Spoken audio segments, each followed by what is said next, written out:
পেহেলগাঁওয়ে জঙ্গি হামলার ঘটনার ৭ দিন পার। ঘটনার দোষীরা কেউ ছাড় পাবে না বলে ইতিমধ্যেই ঘোষণা করেছেন প্রধানমন্ত্রী নরেন্দ্র মোদী। আর ভারতের এই প্রত্যাঘাত নিয়ে ভয় কাঁপছে পাকিস্তান। এই অবস্থায় পাক অধিকৃত কাশ্মীরে থাকা জঙ্গিদের লঞ্চ প্যাডগুলি খালি করা হচ্ছে। পাকিস্তান সেনাবাহিনীও জঙ্গিদের সেনা আশ্রয় কেন্দ্র এবং বাংকারে চলে যেতে বলেছে বলে জানা গিয়েছে।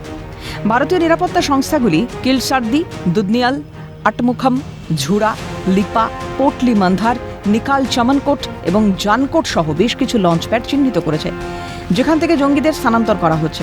ভারতের সম্ভাব্য প্রত্যুত্তরের আশঙ্কাতেই পাকিস্তানের এই পদক্ষেপ বলে মনে করছেন প্রতিরক্ষা বিশেষজ্ঞরা। ভারতের প্রত্যাঘাত নিয়ে পাক সরকারের কর্তা ব্যক্তিদের মধ্যে আতঙ্ক ছড়িয়েছে। আর এবার ভয়ের চোটে অসুস্থ হয়ে পড়লেন পাক প্রধানমন্ত্রী শাহবাজ শরীফ। তাকে ভর্তি করা হয়েছে রাওয়ালপিন্ডির সেনা হাসপাতালে। এই আবহে পাক প্রধানমন্ত্রীর দপ্তরের তরফে জারি করা একটি গোপন নোট এলো সিএনএর হাতে। তাতে দাবি করা হয়েছে যে তার হঠাৎ স্বাস্থ্যের অবনতির কারণে এই পদক্ষেপ নেওয়া হয়েছে। সূত্রের খবর, রবিবার রাতে বুকে ব্যথা অনুভব করেন পাক প্রধানমন্ত্রী। তড়িঘড়ি তাকে নিয়ে যাওয়া হয় রাওয়ালপিন্ডির সেনা হাসপাতালে। তবে কি ভারতের প্রত্যাঘাতের আশঙ্কাতেই অসুস্থ হয়ে পড়লেন পাকিস্তানের হুকুমরান?